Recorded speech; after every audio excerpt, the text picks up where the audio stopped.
argument amongst the residents that needs, finally, to be put to rest.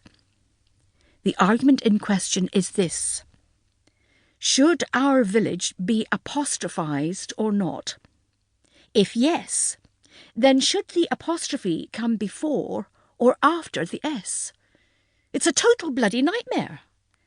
Oh, it really isn't, Gerald. At the moment, Angel's Cove is written without an apostrophe, but most agree that there should be an apostrophe in there somewhere. Yet where? The argument seems to rest on three questions. 1.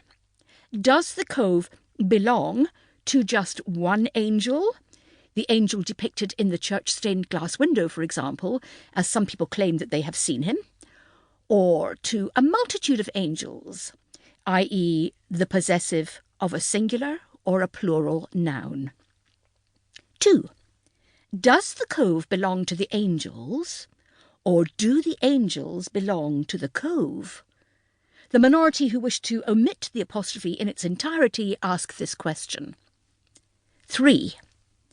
Does the word angel in Angel's Cove actually refer not to the winged messengers of the divine, but to the notorious pirate Jeremiah Cutthroat Angel, who sailed from Penzance circa 1723 and whose ship, the Savage Angel, was scuppered in Mounts Bay, not apostrophised, you will note, when he returned from the West Indies at the tender age of 29.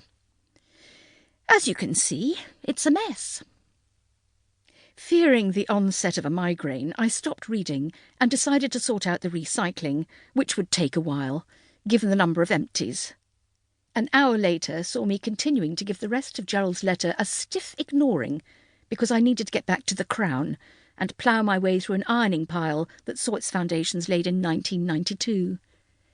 Just at the point where Prince Philip jaunts off solo on a raucous stag-do to Australia, and thinking that I really ought to write a letter to the Queen to tell her how awesome she is, I turned the iron off, feeling a pang of guilt at leaving a complicated silk blouse alone in the basket, poured a glass of Merlot, popped a Tesco extra deep mince pie in the microwave, and returned to the letter.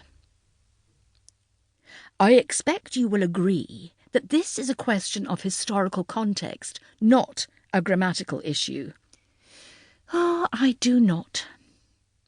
As the go-to local historian, it must run in the family, I attempted to offer my own hypothesis at the parish meeting last week, but can you believe it? I was barracked off the stage just 2 minutes into my delivery. I can. But all is not lost. This morning, while sitting on the loo wrecking my brains for inspiration, I stumbled across your book, From Knob End to Soggy Bottom, English Place Names and Their Origins, in my toilet TBR pile. I had forgotten you have such a dry wit, my dear, and I just knew that I had received divine intervention from the good Lord himself, because although the villagers are not prepared to accept my opinion as being correct, I do believe they would accept the decision of a university professor, especially when I explained that you were sent to them by God. So, I have a proposition for you. Oh, time for that mince pie.